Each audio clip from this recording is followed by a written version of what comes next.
Hello guys, welcome to my channel The Minutes of Tech.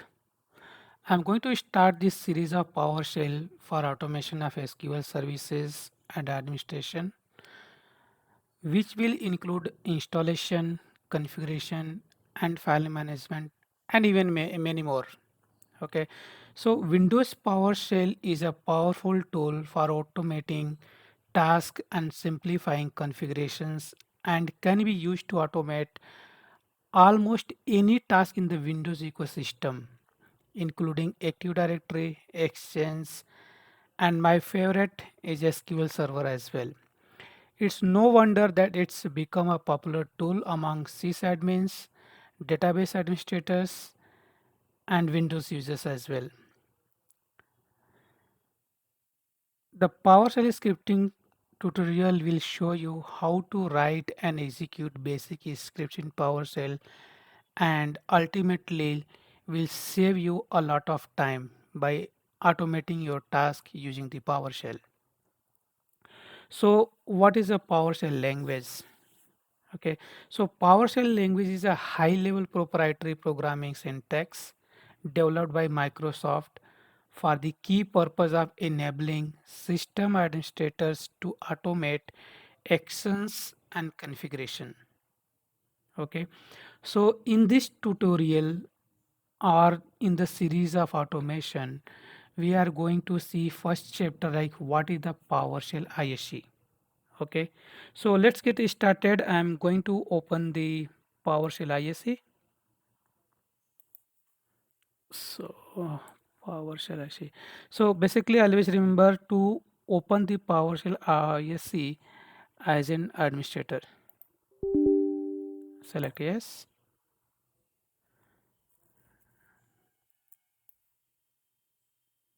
Okay, so what is PowerShell ISE? Okay, that we are going to see what is the PowerShell ISE and what is the use of it. What is PowerShell ISE? So latest PowerShell language is a high-level proprietary programming syntax developed by the Microsoft. Okay, and the latest version of the Windows operating system include a tool called the PowerShell ISE. ISE means integrated scripting environment to make scripting even easier and more robust. Okay, so when you open the PowerShell ISE for the first time, it look like a familiar command prompt window. Okay, so as here you can see that. Okay, so it looks like a Windows command prompt. It may it may look like a familiar command prompt window. However, the tool contains much more functionality and support for writing the code. The PowerShell ISE contains a full list of all the common modules and CMDlets that system administrators may need to use. Okay, so here whatever the commands we are running, okay, in the commandlet or in CMD, we can run in the PowerShell as well. Okay, that is the one benefits. Second is you can write your program using the ISC and single click you can execute the program. Okay, so say for example, if you want to see the version of the what is the version of this PowerShell. Okay, so we can just write here dollar ps version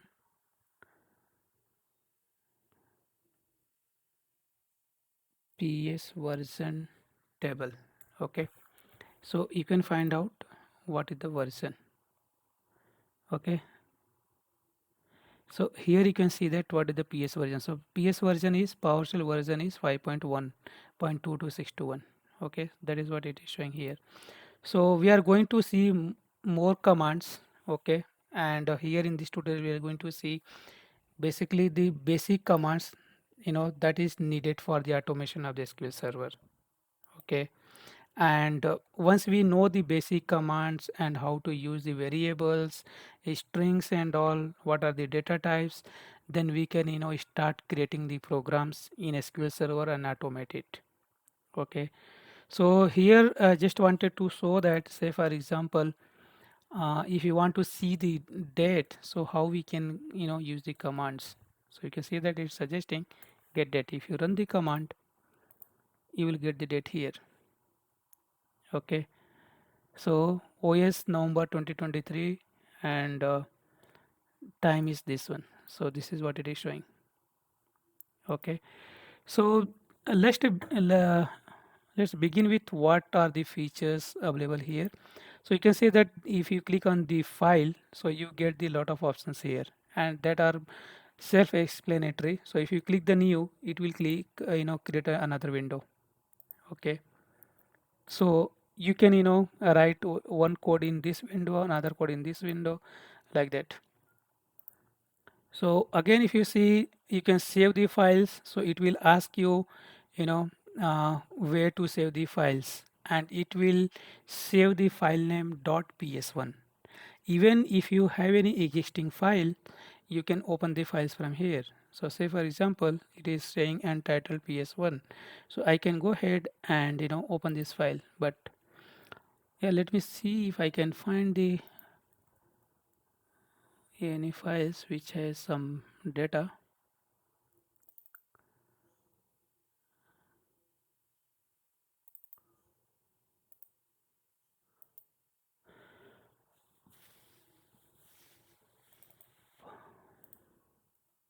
Okay, so here I have one install SQL PS1 file that you can see here. So if I run it, it will install the SQL Server or the features whatever I have defined here. Okay, so I'm not going to run this. If you want to see, I have already you know uh, recorded one video for installation of SQL Server using the PowerShell. So you can go to my previous video and check it out. So this is how you can open the files if you already have, and even if you can right click. Okay, you can right click on the PowerShell script and run it. So here SQL new. Okay, so here see, if you right click, you have to run with PowerShell. You have to say that run with the PowerShell, then it can run it, and it the script will run, and will whatever the codes you have written, it will do the same. Okay, so what I was describing the features. So this is how it is. It's self-explanatory. We can save as the file, save the file, open the files. We if I close, in this window will be closed. So new PowerShell tab. This is very important. See, this is here we are seeing one tab. If I click here, new PowerShell tab, see what it is showing. So it is showing PowerShell Type 1, and in PowerShell Type 1 we can see the untitled PS1 and 2. Okay, so many times we come across the situation that all these tabs are full with the PowerShell script and we don't have any other window. So in that case we can use the PowerShell 2, and again you can create the files or you can open the files, and you can go ahead like that. So just for example, I've shown it. I'm just cleared it. Okay, so new remote PowerShell tab. Okay, so say for example, if you want to go to any, any of the server, okay, where you want to run the command, and if you have already placed your commands over there, then you can give the computer name and connect to the server by using the username and password. And whatever the commands you are running from here, it will call out from the particular server. Okay. So it is which is like start intelligence. Then you have go to the line. If you already have the script, if you want to the particular line number, then you can go there. Okay, then views is very important. You can see here the show toolbar is already there. Okay, so all these are the toolbars. Okay, show script pane. So this is the script pane, and below is the output pane. Okay, so again show line numbers. What are the line numbers in the scripting? If you can see here it is 1, 2 and 3, like that it is coming. So if we do not select it, it will not show the line numbers, so it will be difficult to if any error comes out, to resolve the issue. Okay, so lot of other options are there, like go to script pane, go to the console, zoom in, zoom out, like that. So you can select all these options based on your requirement. Then tools, we have the options. Okay, so these are the options that if you want to customize your all these windows, then you can go ahead and select the appropriate window as per your choice. Okay, so this is the script pane. This is the first, wherever you want to do any modifications, you can do that. And the console pane, okay, that all this console that you can make the changes. So next we have the debug. Okay, so you can select these options, line break and all. So if there are any issue in the code, and if you have a very big codes, and if you select these options, so wherever the issue it is there, it will go there and will highlight like the, like this is the error where it is occurring. So this is the line number, so that you can find out where the issue is. Okay, and no need to scroll down or up and go to the particular line. So that is how it is used. Okay, then we have the add-ons. Okay, so add-ons, you can go to the website and see what are the add-ons related to the SQL modules and VMware modules. If you want to run the commands against that, so you can install the particular modules and add it there. Okay, so now whatever we discussed here, some of the features are displaying here also, like in creating the new files, then open a script, then saving the script, cut, paste, okay, and clear the console pane, etc. Okay, this is for undo. So here, say for example, uh, same like if I want to see what it contains in the command let what we used to run is dir. Okay, so if I run the command dir, okay, see it is also showing here, but the same thing we can get using the get child item. Okay, so I'm just running the command clear, and if I type the pwd, so it is showing where we are. So we are connected here the Windows system. So let's suppose if I want to go to this particular folder, okay, so I can just go there and use the cd command and write copy paste this one, okay, and run it. So if you see, we are connected there. Okay, you can see in the bottom. So if I run the command dir, okay, so see what happens. So it will list you all the files and folders in the SQL 2019 folder. Same thing we can achieve by using this child item. If you type the command child item, okay, so let me enable the IntelliSync.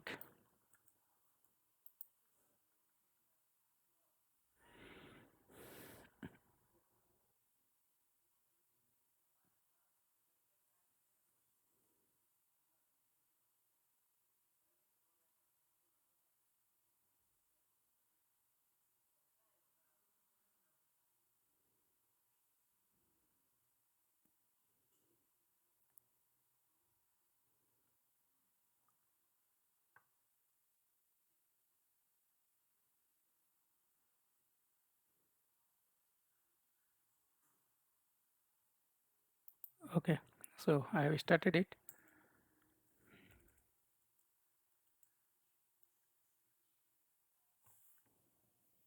Okay, so we have to type the command get child item. So you can see here it is giving. So I can go ahead and type the command like f. Okay, so instead of going to cd, I can just copy it and see what it contains. Okay, so if I run the command like this, okay, so it will go to cd, it will connect, and then again it will run. Okay, so I'm just going there and running. Another option is, say for example, if you have many other options, okay, like this.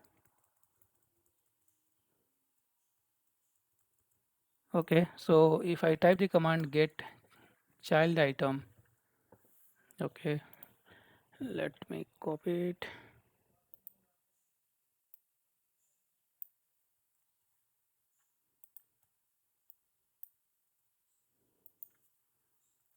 Okay, so you might be thinking what is the use of this one and what is the use of here, it is not highlighted. So basically if you select the particular command, okay, and if you want to run or test a particular, the script, so if you select this one, if I want to run, then we can select this option, so run selection. So whatever this you are doing the selection here, it will run that. Yeah, so you can see that even the PowerShell script and CMD let both are giving the same result. So whatever we used to do in the command let or CMD, we can use the same thing here also, and even using the PowerShell command. So say for example, if I want to copy, see what are the other commands. If I write the commands here, it will clear it out. Okay, so if I want to see what are the commands available in the uh, PowerShell, so I can run the command get command. Okay, so if I run it, you can see what are the commands being used in the the PowerShell.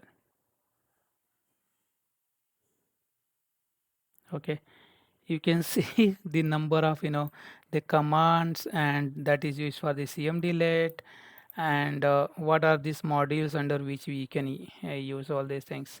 Okay, so this is how it is. So if you are don't know about the commands, you can just write it here and you can copy it. You can export all these commands into the CSV file or notepad as well. That we will learn in the next modules. Okay, how to export the data, how to find the basic or any specific the result using the query clause and all. Okay, so same thing like if I want to create any directory, so if I type the command password, it's showing we are there in SQL 2019. So if I create any directory mkdir and say file name is folder name is tutorial. Okay, so you can see that it is showing that the tutorial file is created. So let's go to the file SQL 2019. See, yeah, so you can see here the tutorial file is created. So same thing you can achieve by using the PowerShell command as well. Okay, so also if you want to see what are the processes running in the in your system, so you can run the command get process. Okay, so you can see that all these processes are running, and if suppose if I want to stop any processes, okay, so say for example it is process number is 896. Okay, so if I want to stop it, then I have to write the command stop process 896. I can select this.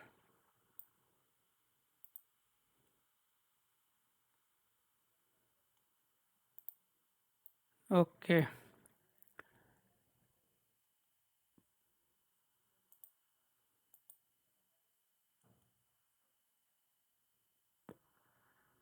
okay, so we'll see in the next modules to check how the specific processes we can stop, okay, or kill it. So another example just I'm going to show you, like uh, the X copy command that is being used in in this uh, using the SQL server in CMD let and even the PowerShell script. So say for example, if I want to copy the files, having this in this M1 SQL 2019 start.ps1, so it will copy all the ps1 files and will go to the PowerShell. Okay, so I'm just going to run it. Okay, here, so it can see that here it is showing the three files are copied. Okay, and if I run the command using the PowerShell, okay, so okay, so I'm just going to run this command. Okay, so you can see that it is also giving the same result and showing that all these three files has been copied. Okay, so this is how we can do this, similar commands, whatever we have used in the commandlet. Okay, another items we have, like the new item. If you want to create any files or folder, then you can use the new item. Again, we have the move item. Okay, so we have seen like uh, we can copy the files, but at the same time, if you want to move the files or folders, you can use the move items. Okay, so that's it, guys, about this PowerShell ISE and basic commands. We will see the in lectures what are the variables and data types in PowerShell, and that how we can use in the automation. So before doing any automation, we should be knowing the basic commands and variables and strings, how it works, and then we can use in the automation. Hope this video is useful for you. If you like it, then please like my video and subscribe to my channel for forthcoming videos. Thank you, guys. Have a great day.